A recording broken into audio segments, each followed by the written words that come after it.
love is real and all else is an illusion. And you live knowing that consciousness, and you brought it to CNN, you brought it to news, you brought it to YouTube, you brought it everywhere. And that's what matters. Because we don't know, as you know, why things happen the way they happen, and we know that's always perfect, even though it's a shit show, right? We know it's and at least within it, you were able to bring the light, and that maybe someone, maybe even today, somebody's watching this that never even knew about this or is lost. Like you said, there's different conversations going, but the conversation that you're bringing up and you brought to the political realm is extraordinary, even though it didn't continue. I think there's, we can deconstruct that a little bit, because you said a few minutes ago, you said a couple of seconds ago, we don't know why things happen. Actually, yes, we do. Because everything, if it's loving, it occurred because enough love happened, and if it's not loving, it's because enough withhold of love happened. It's funny mentioning that Karen Kinney, I don't know if she's still on. She probably is. Yeah, there's a lot of people on.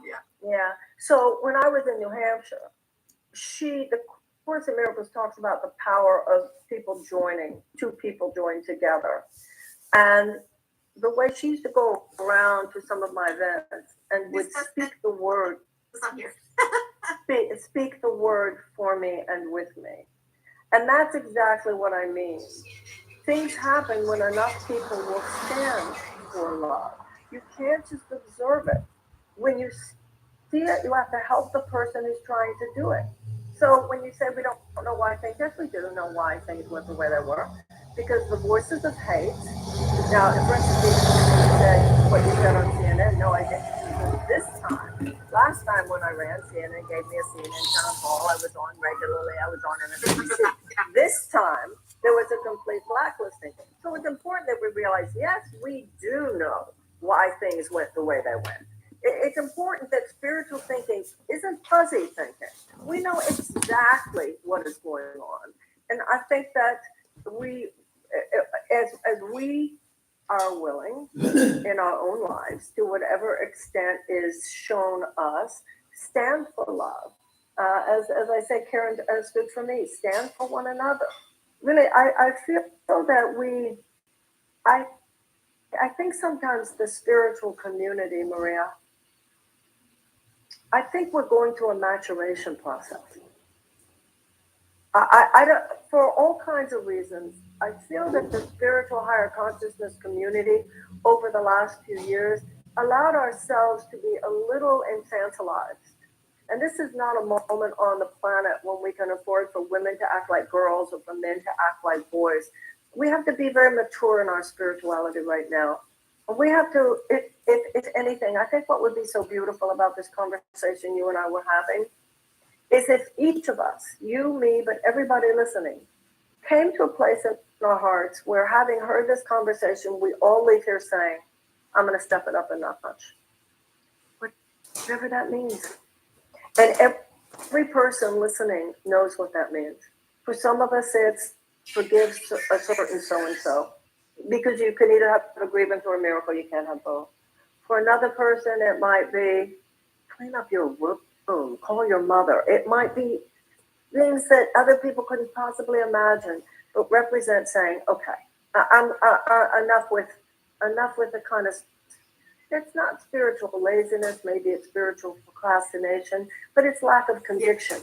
And we will not have the miracle that we need on the planet unless all of us are willing to step it up. Because it's kind of like you were saying to me, Maria, that you used to hear my lectures, right? All that I ever was, I'm just older than a lot of you. So the only difference between us is half a step ahead in time. You know, I got there sooner. I was reading this in the 70s. Some of you didn't start reading it till the 90s, right? Now, Jesus is someone who's gotten all the way there, ever ancient, ever new. And I think there is a critical mass of us now who really understand that standing for love is the urgent need of the species. And I think that that's really the point right now. How serious are we willing to get about all this?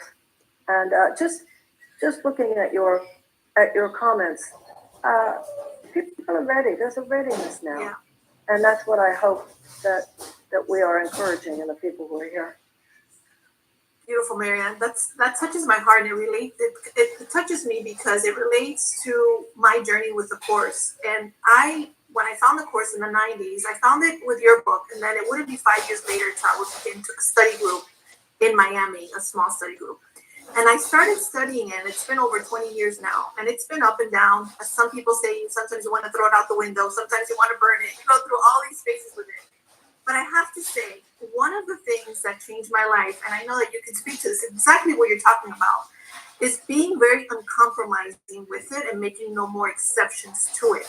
I felt, Marianne, that I was not really practicing it. It was like an unconscious self-sabotage. Like, I am love, and then I'm going to look for love outside of myself. I'm going to look for love in a guy. That was my big thing, who can complete me outside, which is looking for God outside of myself. But when I began, and I, like you said, what I feel is like the time has come.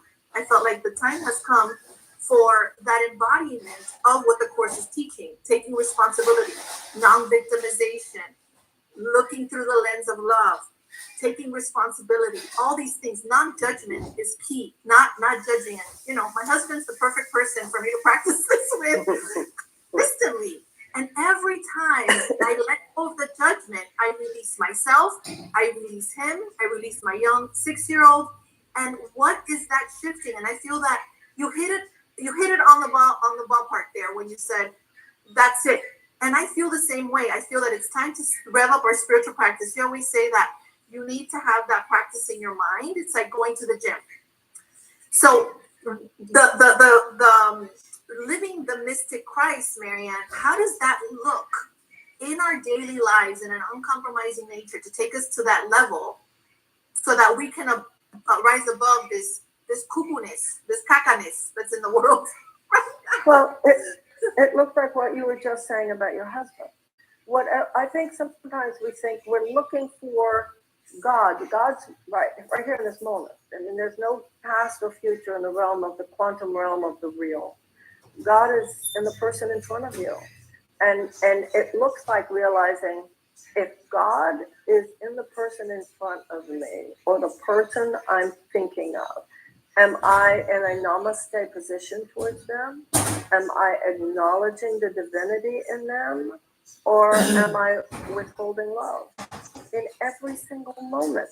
And sometimes people leave the top off the tube of toothpaste. Sometimes people say they're going to wash the dishes and didn't. Sometimes you expect somebody to be your friend in a situation and they didn't show up for you. I mean, it's whatever situation we're in. The Course in Miracles says every life is a highly individualized curriculum. So it's always the people who are in your life right now, the situation in your life right now. Now, because we're students of the Course in Miracles, we know the value of doing that workbook exercise, those lessons every morning, because it's like you were talking about going to the gym. You are exercising your attitudinal muscles. And the Course in Miracles says even 5 minutes spent with the Holy Spirit in the morning is enough to guarantee he will be in charge of our thought forms throughout the day. So I find doing the workbook in the morning absolutely essential to my being on any kind of spiritual wagon, staying on the wagon throughout the day. That doesn't mean you're going to be an enlightened master. That doesn't mean you're never going to fall off that wagon. But the chances that you'll get right back on are certainly increased. And it means knowing everybody you meet today, everybody you're even thinking of today. Sometimes we're so busy monitoring other people's path. This person should be that. When really the path that God is asking us to monitor is our own. How did I do? How am I doing? Am I showing up in this situation? Am I showing up as my best? And that's really what, some of the examples I give in the book. I talk about that one meeting I went to. And I was in a crabby mood. And I talk in the book about how afterwards, when it all went down the way it did, I asked, what happened to me? Did I not do my workbook that day? But it was a particularly important one because there were people at that meeting. I remember Glennon Doyle was there. I remember Sean Korn was there. And I wasn't the Marianne that I would wish to show up as in the world. And I remember there were some people who didn't know me. And I watched people's faces. It woke me up. I thought that people were disappointed. I was just kind of negative about everything that was suggested. Like, I remember saying to somebody, oh, I hate meetings like this, don't you? And I realized when I said that, no, everybody else was there all excited about that meeting. I told a story. I didn't say the one in this book, but many years ago, it's in the early days of my career, like early, it was probably in the 1990s. I remember where I was living in West Hollywood. And I went in to get a sandwich at a deli there. And I was in a crabby mood. And I asked for mustard. Could I please have the mustard or something like this? And I was just not very, it's like, what? I don't understand. I asked for the whatever. And this young girl who was making the sandwich looks up and she goes, you're Marianne Williamson. I come to your lectures on Saturday morning. I was so busted. And I was so embarrassed. So, there's never a moment. Maybe you're not going to have something as dramatic as that, where, somebody knows you, but the universe has eyes. There's never a moment that we're not given the opportunity to hone. It's just like you hone your body in yoga or working at the gym. You're honing your muscles. You're honing your personality. It's Michelangelo with the marble, getting rid of that excess marble. And so when you say, what does it look like? It means before you walk into the meeting, you blast everybody with love. And before you walk into the deli, you blast everybody with love. Before you walk into any business, any personal, because what this does is that it really programs your subconscious. It programs your subconscious to be in your best. And also because all minds are joined, people can feel it. And they don't know what they like. It's like I always talk about job interviews. There's always going to be somebody whose resume is as good as yours. But many times when people go into a job interview, you might have the best resume, but you might leave that interview and somebody says, I'm just not feeling it with her. Then there might be somebody else who walks in with an interview, with a resume that is not as impressive, but they leave and the person who interviewed them went, I don't know, I just like her. There's something about her. I think she'd be a good team player. I like the way she listened. I felt she was very respectful. I felt she was friendly and positive. And that meant more to the people than what her resume was. The personal energy. It's so, we are very sloppy in our culture today. We are very self-indulgent. We got the idea, well, if this is my mood, then I have a right to spew it all over everybody. And I think we all come to understand that every moment of every day, we are responsible for how we hold it. The other day, you talk about forgiveness. I had an experience the other day. Because I'm working through the layers of grief and forgiveness, and this thing of having run for president is quite a big challenge. And I was thinking about a few people who told lies about me and were sabotaging the campaign from inside, and really, wow. And I know that my job is to forgive, right? So for whatever reason, that morning I was coming in from my bedroom, I was making coffee, and I was allowing myself to fantasize. I could write a book, or I could in some documentary, and I could name their names, and I could say exactly what they did. And the coffee spilled over on me, and the hot coffee, not too much on my hand, but all over the kitchen and all over the when something gets in the stove and then you have to pick the stuff up. And it was so, thank you, I got it. I threw off the universe. Wow. I threw off the universe. Just like, I love it how in the fairy tales, when you see the young maiden and she's walking through the forest and the deer and the birds and everybody comes in one. When you're in a loving state, the universe literally, the harmony is around you. And just like when you're angry or something and you stub your toe or your finger. You can just, you affect. The Course in Miracles says every thought you think takes those and those around you straight to heaven or straight to hell. Heaven being the peace of our awareness of our oneness, and hell being separation. So I thought that was really, as soon as I even went there, and I also thought it was interesting. It was not a major spill of coffee on my hand. The hot coffee only hit a little bit of finger, but a lot of the kitchen. And I thought, that's a perfect representation for where I am. I'm not off enough. I'm not so off that I burned coffee on my hand, but I'm off enough that was loud and clear. Like, just cancel that right now. Yeah. I think it's important, Marianne. I love that, because it's all about also, I love your stories because it makes it practical.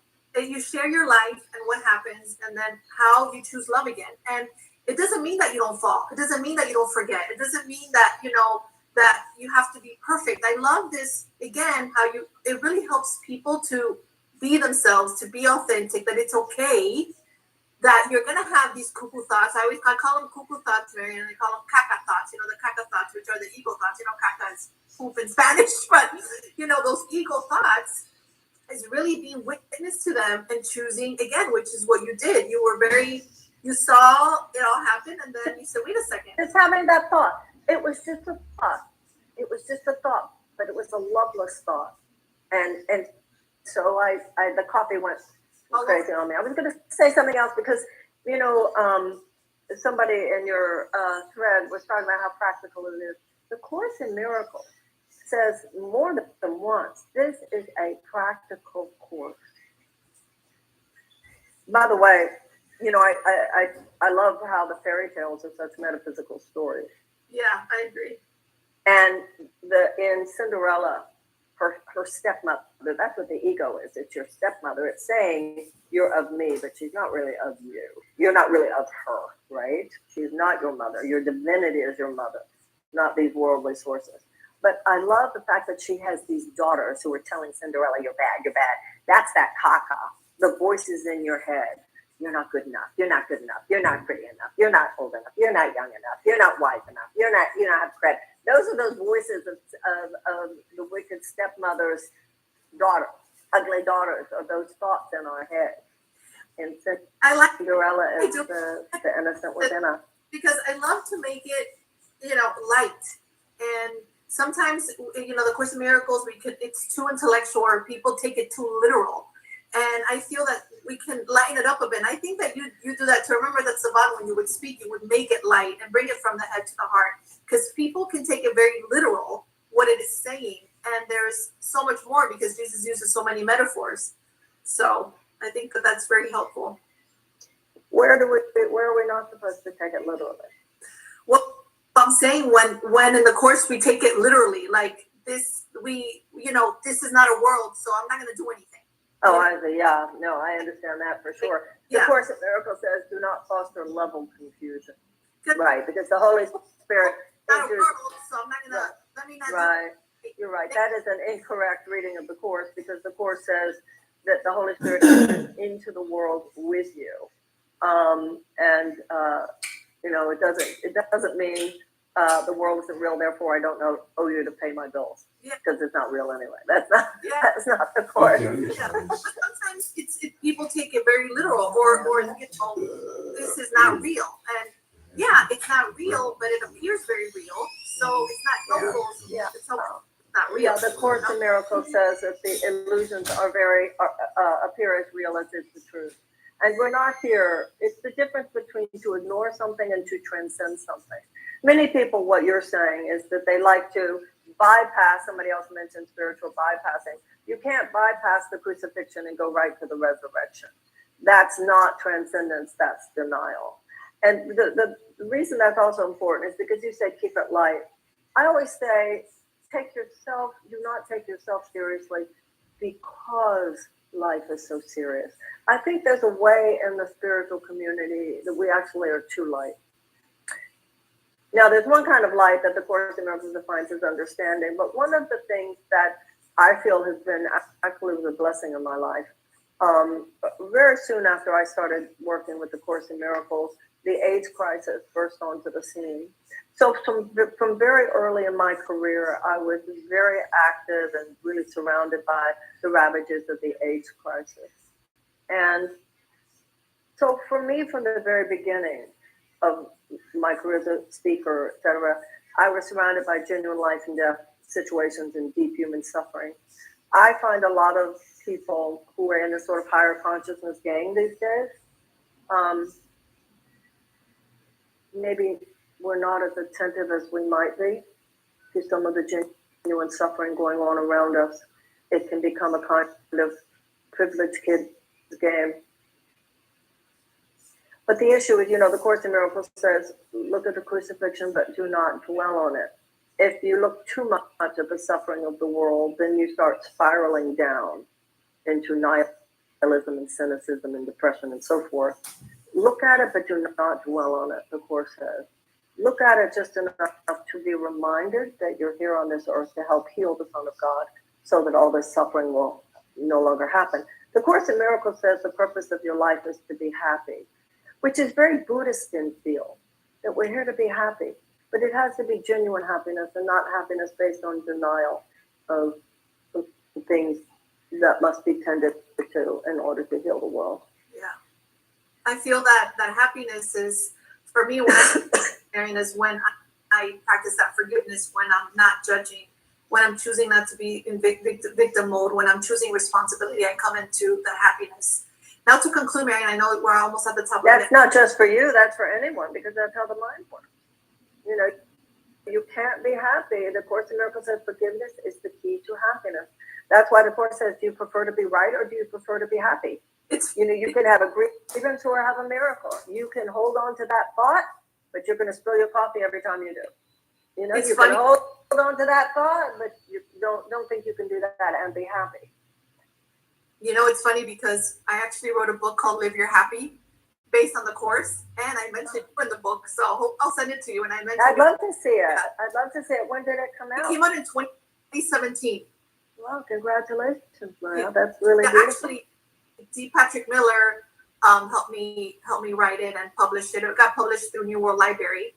And I mentioned you in it just because of your influence. That book wouldn't have come by birth unless I had you in my life. And it really comes from that space of application. It reminds me a lot of... Thank you.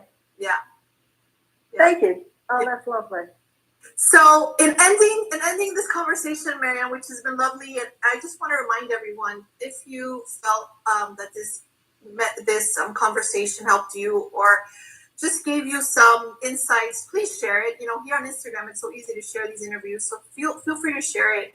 And also, this will be out on the podcast next week and on YouTube and such, so we'll get it out there. Hopefully, we'll actually do some transcribing in Spanish, Marianne, for our Spanish audience. Cool. And I just wanted to ask you, this is the last question, which is, why this book and why now? I'm curious, why this book and why now? Why this book? Not that this book is special. The Course in Miracles says all of the children of God, and none of the children of God are special. Why any of these books is because this is an urgent moment on the planet. We're in the 11th hour. It's not midnight yet, but we're in the 11th hour. When we were kids, we learned about evolution. And when a species is moving in a direction that is maladapted for its survival, one of two things will happen. It will either mutate, choose another direction, which the Course in Miracles refers to as a better way, choose again, there is a better way, or the species could go extinct. The way we are behaving collectively on this planet, we could go extinct. When people are drinking too much or people are taking drugs too much, we understand there's no guarantee of physical survival. You could overdose. You could die of alcoholism. And that's why sometimes people have an intervention. We need to have an intervention with ourselves right now. We need to remind each other, wake up, choose a better way. And so that's why I think all of us feel moved not only to do things like the Course, but to do things like this Instagram Live, to write books, to teach classes. It could be yoga, it could be Buddhism, it could be the Kabbalah, it could be anything that we do, that there's a yearning, there's a knowing inside us that something new is struggling to be born. And once again, going back to the mystic Jesus, That's exactly the story of Mary. Mary was asleep, which we're all asleep. Something awakened her. We've all been awakened, like something's going on. She's told by the angel, go up on the roof, go into the higher regions of your mind. The angel Gabriel speaks to her. Angels, of course, in miracles, says are the thoughts of God. And she's told something new is going to be born in you. And that's what's happening in all of us collectively. A new you is ready to come forth.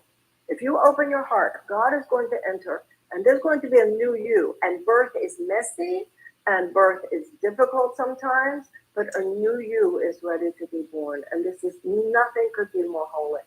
The time has come, Marianne. And that's why in the mystic Jesus, the story, the historical story of Jesus is obviously very profound and beautiful. But the mystic Jesus is about the story as it is enacted and reenacted in all of our lives, in every moment. Not just what happened 2,000 years ago, but what is happening right here, right now, in our own lives. Yeah. Thank you, Marianne. Thank you so much. Thank you so much for having me. This has been and bye, everybody. A very moving. Just one more reading here. It says, the miracles available to us at any moment, it is undeniable. We can choose not to download it, but we can never remove it from the hard drive. In the presence of perfect love, the universe rearranges itself and miracles occur automatically. That is the infinite mercy of God. So I'll leave you with that, everyone. Beautiful book, Marianne. It's on Amazon. I'm sure it's available in all bookstores. And it was a beautiful conversation. And I'm sure that someone got a lot, everybody got a lot out of it. Thank you. And good luck to you. And it was wonderful meeting you. And thank you so much for having me. Nice meeting you too, Marianne. Bye, everybody. So you guys, that was Marianne Williamson. She was running for president of the United States. Yesterday, we did a ballot check and she formally withdrew because she does not want to be an agent of chaos. And plus the DNC made it clear in no uncertain terms that the person they picked is Kamala Harris, and the money train was already flowing behind her. So she was unable to even get to the open Democratic convention because they closed it and are only force feeding us Kamala Harris, who we did not vote for. They voted for and installed Kamala Harris and now are telling us that we have to vote for her because she's the only choice, because they closed it off to people like Marianne Williamson. Hey, do your own research. Don't believe nothing I say. Do your own research, y'all.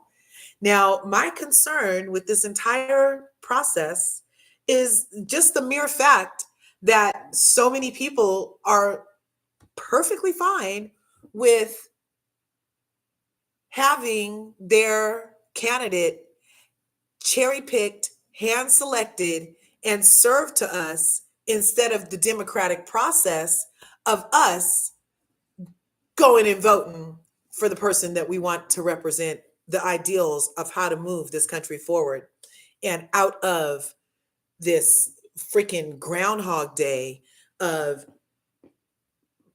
low-class people, middle-class people paying all the bills for the billionaire people. It's been like Groundhog Day. It's been Groundhog Day on specifically Black people remaining behind the 8 ball. Groundhog Day. Nothing's changed. Every 4 years we go vote for the main person. Nothing changes. Everything they say, they may as well be telling us there's going to be a chicken in every pot, because that never happened either. Do your research. Let me ask the lady.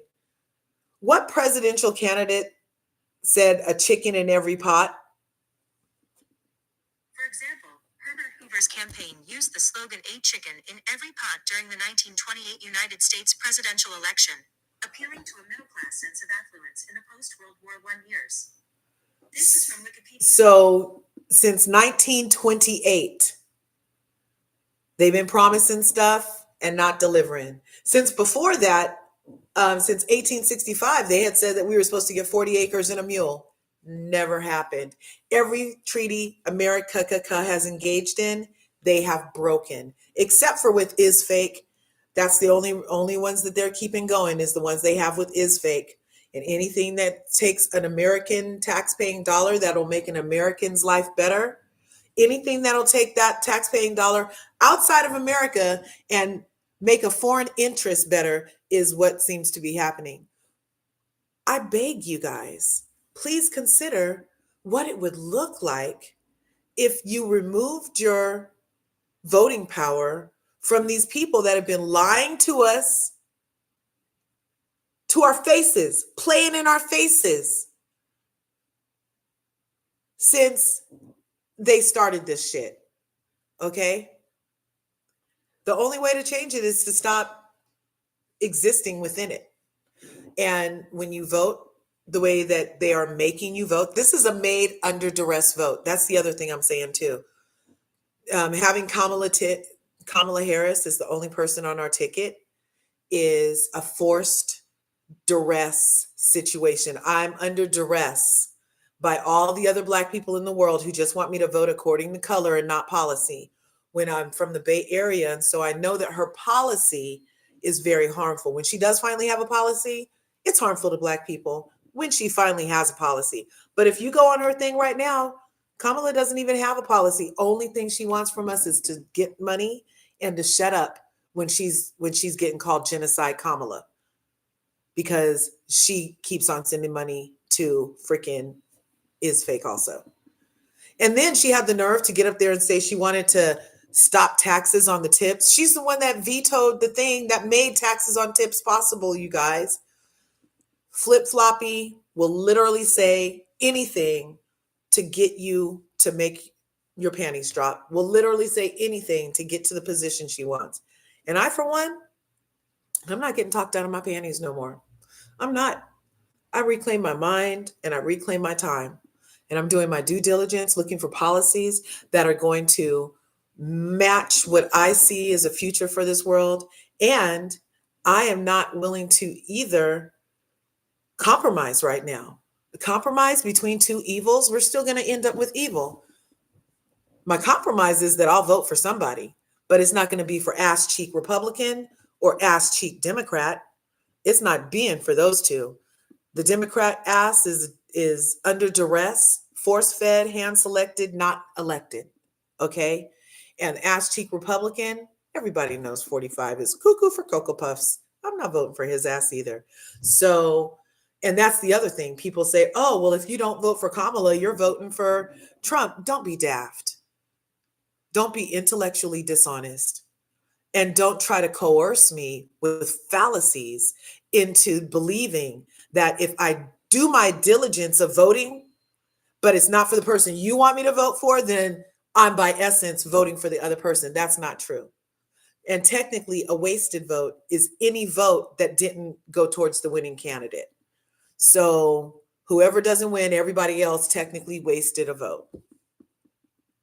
But it speaks volumes, not only to your personal mission in this world, but to the powers that be, if we are not falling into line and stepping and fetching what they feel like us stepping and fetching. Now, I'm not sure if you're Black or not, but hey, last time Black people were told to step and fetch, we was jumping down, turning around, picking bales of cotton for 450 freaking years plus Jim Crow. Okay? So I'm not sure why everybody's so willing to just go step and fetch, looking for cotton bales to pick. Seriously consider when the last time any politician that you voted for kept your interest in the front of their policy after they got your vote. I'll wait. Oh, time's up, because we don't have that much time. We don't have to wait that long. They never do. We never get anything. We don't get anything. But there's tampons in boys' bathrooms in grade school. That wasn't a policy that I ever needed. But that got through. So really consider when the last time a policy is that was made in your interest, that they followed through on, that wasn't just some campaign jargon, some smoke and mirrors to talk you out your vote, and then they followed through. This administration Biden, is anybody's bank account on super fat right now? Is any middle class, low class, regular schmegular Americans bank account on fat right now? Are your seams busting on your savings right now under the Biden administration? I don't think so. And I'm not saying that they were doing that under the Trump administration either, but I'm noticing that do you want a repeat of the next 4 years to be what the last 4 years were? Because that's what we're about to get, you guys. Kamala don't have no policies. Everything that she's about to do is a continuation of what Biden didn't do. He told black people we was going to have to wait, and she told black people she wasn't doing nothing specifically for them. But then she can go and sit with trans people, and they'll say, "What do you have planned for us?" And she'll be like, "Oh, well, let me get my Rolodex out." And she has a whole list of stuff to do for them. I'm begging us to engage in self-preservation and not go along with the herd and be a sheeple, and do your sovereign right, your due diligence, vote policy, not pigmentation. Okay? Vote policy, not pigmentation. And please remember, the only reason that we're in this situation is because the DNC, Joe, and Kamala put us here. Had they been upfront and honest, integrity people, Joe would have never ran and wasted all the other candidates' time. We went over the ballot check yesterday. There was like over 400 names had applied for president, you guys. Did you know that? You didn't even know that because you think it's 45, Sleepy Joe, Kamala, Kennedy. I've been telling you about Marianne, Cornel West, Jill Stein, Chase Oliver. I've been telling you about those people. But the ones that the media who's in on it tell us about is 45, who's the boogeyman. And then Sleepy Joe, who's supposed to be able to kill the boogeyman when he's not asleep. And now because everybody on his team was like, "Oh, look, everybody noticed you asleep. We don't want you over here no more." And he was like, "Okay, fine. I'll get Kamala to do it." And then everybody wants us to just erase our memories of the facts. People keep on wanting to say I'm lying. It's facts. She locked innocent people up. It's facts. She locked thousands of people up while she was DA. And it's facts that while she was AG, she was actively participated in a case that framed an innocent black man who was an actor at that. He had been on I Love New York, y'all. And she framed him and took 7 years of his life and tried to make him stay there even longer. He ended up not only getting out of jail finally on appeal, but ended up suing and got $13.1 million because Kamala Harris specifically made sure this innocent man who was framed with evidence by her cops, because she was the top cop. They got framed with evidence by her cops, and the only thing she tried to do was cover it up and make his life stay in jail. $13.1 million that man got because of Kamala and her shenanigans. Also, while Kamala was AG, you guys might want to look. I keep hearing about George Soros. When all the Black Lives Matter stuff was happening, they're like, "Oh, who's funding it? George Soros, George Soros." I still don't really, I need to do more research on that person in particular, but they claim that he funds anything that's anti-Republican. So, and Antifa has nothing to do with Black Lives Matter, but they always want to just mush up everything. Whenever anything needs to be bad, they make it Black adjacent. Because you know my theory on you look around for the closest Black person and blame them. So they have to make it Black adjacent in order to demonize it. Because the thing that they've demonized most in this world en masse is Blackness. So they put the LGBTQ with Blackness, even though we're the smallest percent of the population, allegedly.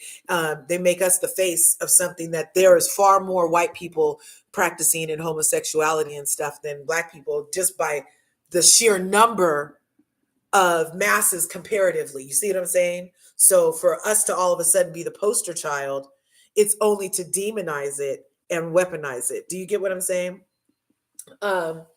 So just look at things for your own interest, for your own family's interest, if you have children, if you're going to have children, if you care if we have air to breathe. These are all things you should be looking at policy over, not pigment.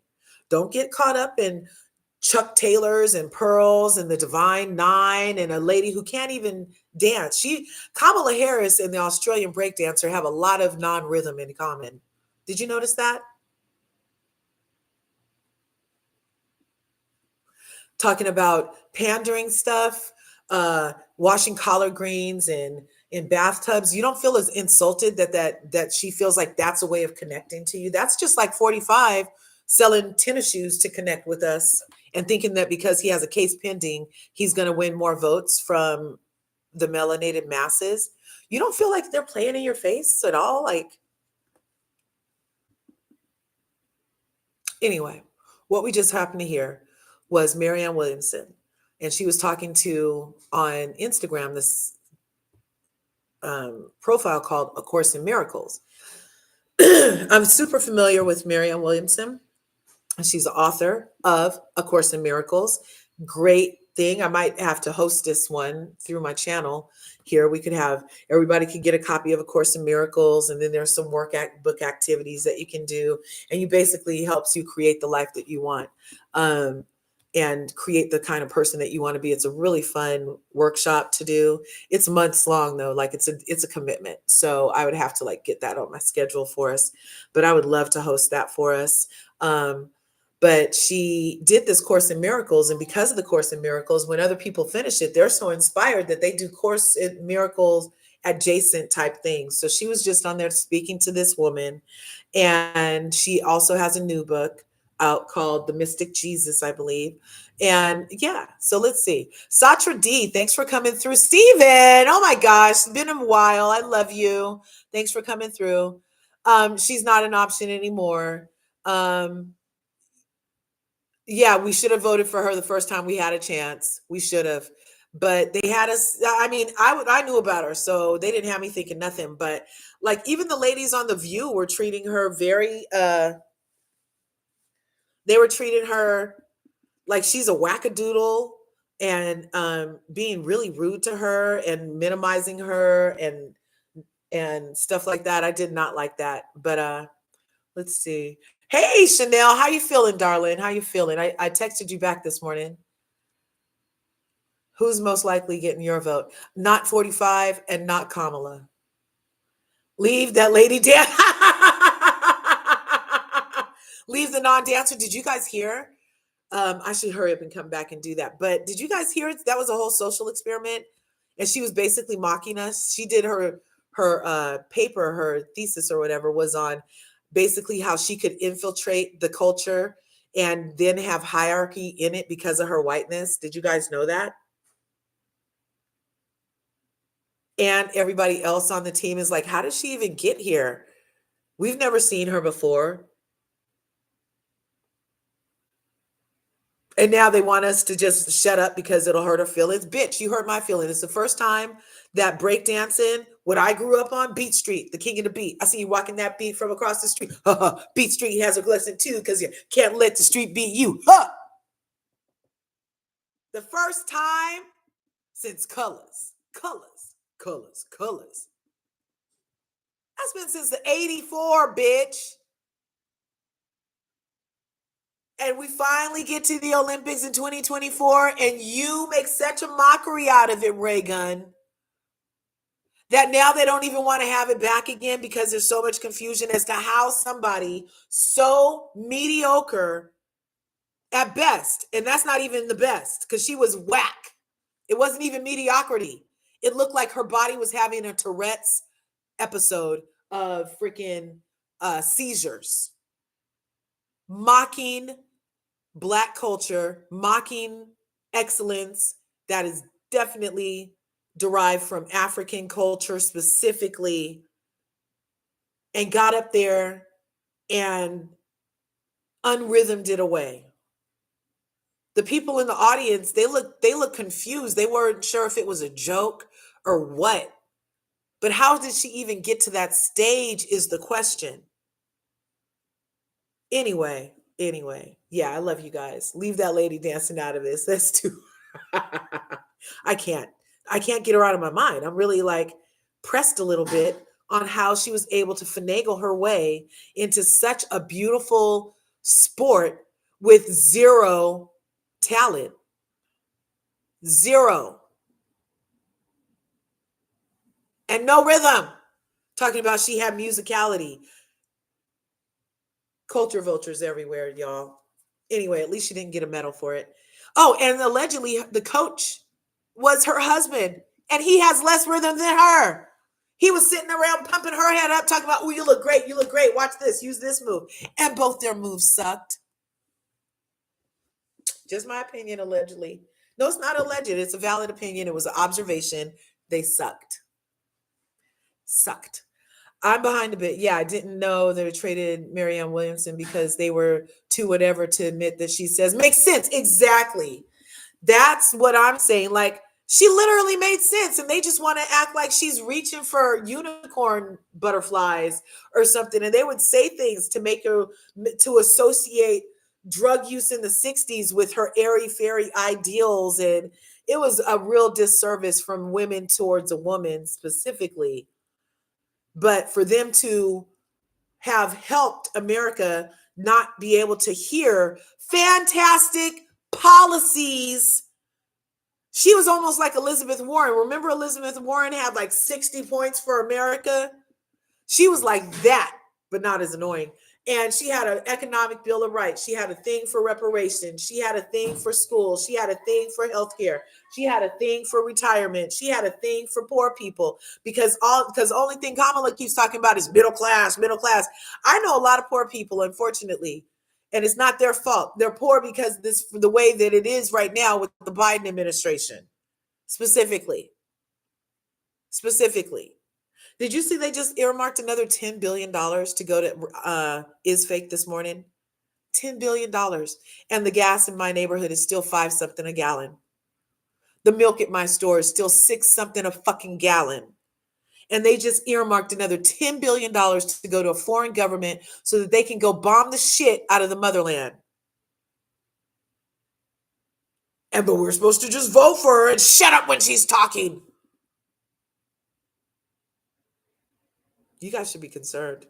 I don't look good in Handmaid's Tale outfit. And I already told you I'm in menopause, so I don't even get the cute red one. I'm either going to end up being that lady in the kitchen or the lady that teaches the people how to be the handmaid. Okay? I'm not with that shit. I don't need Gilead in America. Okay? 2 cheeks, same ass, vote in your interest. Don't vote according to what they tell you. Do not succumb to the duress that they are putting you under. It's fake. They always want to act like there's a fire to put out. They set a fire right before election, and then they're like, oh my God, there's a fire. Yeah, that shit'll go out. It'll go out with or without you voting against your interest. It'll go out. So just vote in your interest. I love you guys. I'll have to come back. I want to talk to you guys about retiring and how to retire and put your money places. And Candy Burris is going to help me explain to you how we do that. Because I've been sitting up here telling you guys this for 2 years. 2 years. I've been mentioning products that can maximize your retirement, protect your growth and accumulation, and they've been distributed to you in a tax-free manner during your golden years or throughout your life. Living benefits, tax-free accumulation. You can't beat it. Nobody wants to listen. It's like, but I'm still on my mission, going to help as many people with open ears and open hearts as possible. So I will be back later to talk about ways to maximize and protect your retirement with none other than a Candy Burris clip. I appreciate you, Stephen. Yeah, the middle class. Is there one anymore? That's what I'm saying. I looked it up yesterday. The middle class is allegedly anybody who makes between $85,000 and $250,000. And even the middle class isn't feeling like middle class no more. That sounds like a presidential campaign speaking point, ma'am. That's what I'm saying, right? Right? I really wish people would look at this. Look at that. Look at. I'm a regular schmegular person, not even running for office. And I just made a campaign point, y'all. What point has Kamala made except for give me your money? And she's literally saying things that Trump said. Remember when Melania got in office and she was saying everything Michelle Obama said, like it had never been said before? Literally verbatim Michelle Obama speeches. And everybody's like, oh my God, she's so articulate. No, you're not, bitch. You're a copycat and a plagiarizer. Okay? Kamala said the other day that she was going to stop the taxes. Then we play the clip of how she was the one who used her veto power because they couldn't decide. It was like a tie in the two places. And so as the vice president, she had an opportunity to veto the thing. And so it was a tie on whether or not you should or shouldn't tax tips. And she's like, as the vice president, I'm going to veto this and we get to tax tips. And now she's running for president and she's like, I'm going to make it so taxes don't affect your tips. Well, it wouldn't have if you would have done that the first time instead of flip-flop like Michael Jackson backpedaling and pussy popping, girl. I was going to call you Moonwalker, but I love Michael Jackson too much to associate him with your shenanigans and lies. He would have been talking to us about look at the man in the mirror to get you up out of here. Kamala of lies. If her mouth is moving, she's probably lying. Honestly, I would love to be proven wrong. There's a lady that just got here on YouTube. Her name is, we just looked at her the other day. Krisha. We looked at her freaking video the other day. And she was the woman who got locked up in prison because she was truant under the one policy that Kamala did do while she was a DA out here, AG. And she did this law that permitted DAs to criminalize the parents of chronically truant children, regardless of the reason. And who they start with? A Black lady whose daughter had full-on sickle cell anemia and had a dossier of medical excused absences from her doctor because the daughter's sickle cell was so horrible and debilitating that they had to have this medical, like a 504 thing in her jacket. The DA used Kamala Harris's policy, criminalized the mother, locked the mother away in jail. The family ended up homeless. The daughter had a fucking stroke. But that's one of Kamala's policies. And the lady's out here on the YouTube streets right now, and she wants her story to get out of there because how dare they lock her up for being the best mom she could be in the situation? Why not get some resources for mothers of extremely sick children instead of criminalize them and send them to jail? And now the daughter had no care at home.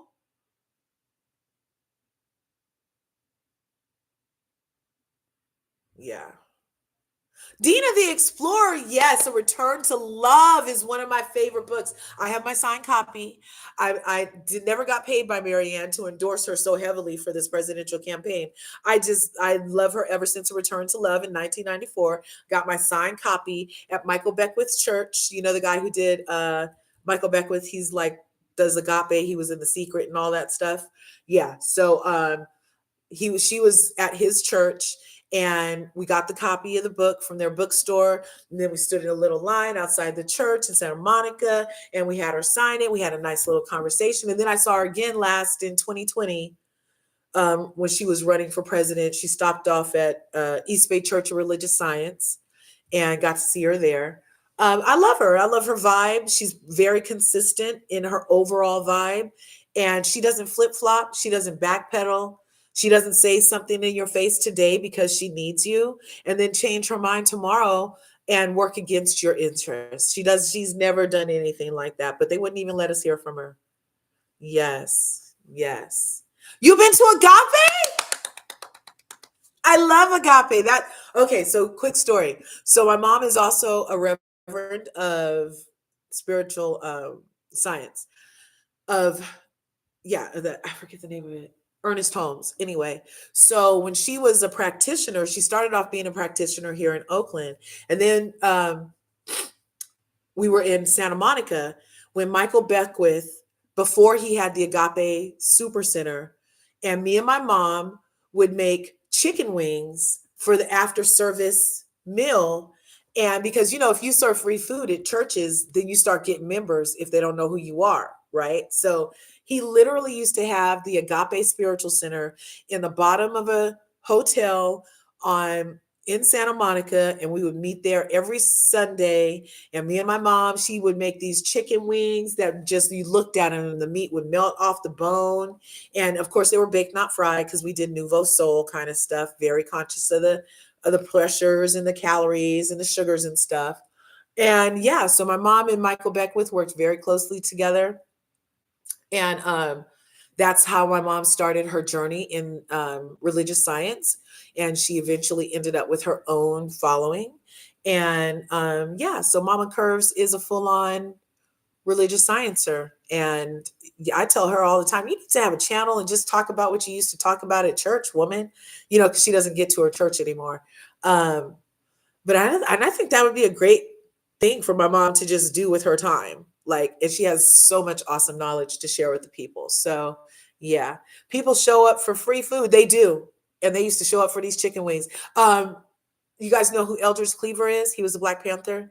He used to come to the church for our chicken wings too. He used to be like, oh, is Carmela making the chicken? And because he used to go to religious science church also.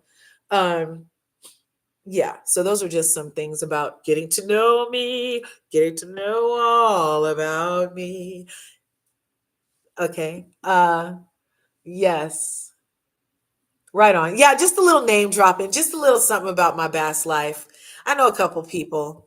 I don't mention it often, but I know 3 people. Anyway, you guys, and I know my curvies, and I love y'all. And this is coming up on an hour. I don't want to take your whole afternoon. I'm going to get it together. I'm going to get this because I have some media to go along with to show you exactly what Candy is saying, what I've been saying, that nobody hears when I say, and I understand the messenger is the messenger for certain people, right? So I'm not mad as long as you guys get the message and then find out how to make the message a reality. That's all I'm concerned about. Okay. So we're going to look at Candy Burris, tell you exactly what I've been telling you about how to maximize money, protect your money, and keep it safe from liability and creditors and all kind of stuff. Because she even brought up, how did OJ get to have all that money? Because the Goldmans was scratching. The Goldmans was like, they were like, oh, I know he got some money. He living too good. They was wanting his money so bad, and they never could get it because he had his money in these index life insurance policies. And when you put your money in a life insurance policy, even if they sue you and you have $1 million cash accumulation account, they can't have any because the insurance company doesn't play with them. Nope. It's under a whole other section of stuff that can't be touched, even though it's in your name. Yep. So that's how OJ was able to play tennis the whole time and play golf the whole time and travel the whole time and live a nice little life the whole rest of his life until he passed recently. Yeah. And then when he passed, the money that he got to use that he was living off of, that was tax-free money, y'all. Bona fide, legitimate tax-free money. And then after he passed on, that money passed on to his kids tax-free also, thus creating an instantaneous generational wealth transfer happening. And I've been telling y'all, but now Candy's going to tell you, and I'm going to show you. So we're going to come back and talk about it later. It's going on 2:30. I don't know who else is going live. It's 2:30 on a Tuesday. Oh, look, Dr. Heavenly's live. I'm supposed to be doing my Supermon thing over there, so I better get going. Let me make sure. Oh, that's Michelle that's on. Michelle A.T.Alien is on. Yeah. Oh, there she is. She's not coming on until 3. So she's going to be on in a half hour. And I'm going to go over there and do my Supermon thing, even though I don't have my wrench, though. I don't have a wrench over there yet. I'm like, woman, can I have my wrench? And she's like, yeah, I don't know how to do it. But I don't want to walk her through it on live And I actually did, low key, you guys, just between us. I did already send her. I was like, well, here's a little tutorial on how to do it. But it's her page. She already says I'm the mod. I don't have the wrench, but I do keep the chat lit over there and encourage the people to do the stuff. Oh, wait.